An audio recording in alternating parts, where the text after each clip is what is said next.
So one thing as an author I always struggle with is opening lines. I can't stand them. How Tell us about the opening line of The Thieves of Ostia.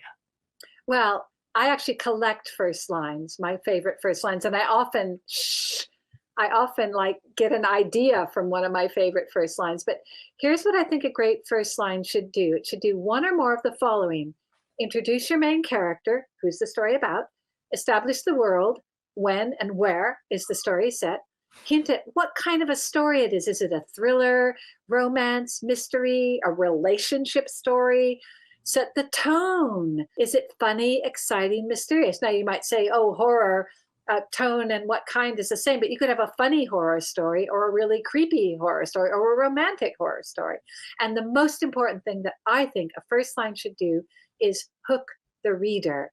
Now, I think I tried to do all those things in the first line of The Thieves of Ostia, and I'm actually quite proud of it because, let me read it to you, she said modestly.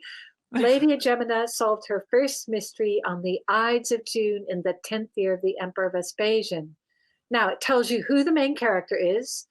Flavia Gemina, might be a girl, might be a woman. We find out on the next page it's a girl.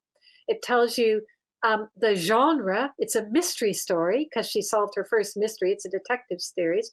And words like Ides and Emperor hint that it's actually set in ancient Rome. So I've done three things, and I hope that I've also hooked you. Yeah. And I actually have a simple recipe for a first line because people often say to me, Miss, how do I write a first line? And I say, well, come up with a character and a problem and mix them together. So your first line could be so-and-so, your character, had a problem. I fail at this so badly. I think my first line is Lettuce Peg didn't think it was weird putting marmalade on porridge, which isn't the best first line. No, I feel like I failed. but it's good because it tells you who the character is. That's It true. gives you an idea of the tone and that she's a bit quirky, and immediately it does hook you in. Plus, it's got marmalade, which everybody loves.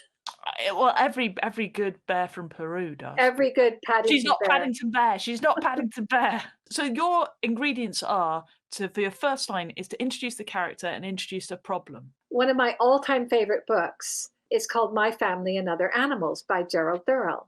Yes. Yay! Now, a famous writer who all us grown-up writers know about is Elmore Leonard.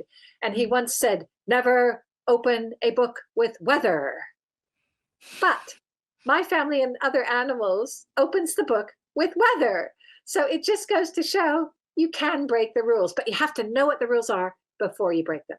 So here's an activity for you to do at home. Is to look through lots of different books and choose your favourite opening 5 lines. So the first 5 lines, now take 2 of them, mash them together, and then you can make your own totally new first line, and it's going to be a story that only you can write. So I think you call this Dr. Frankenstein's first Yes, line. I call it Dr. Frankenstein because Dr. Frankenstein created the monster of all little bits. Yeah.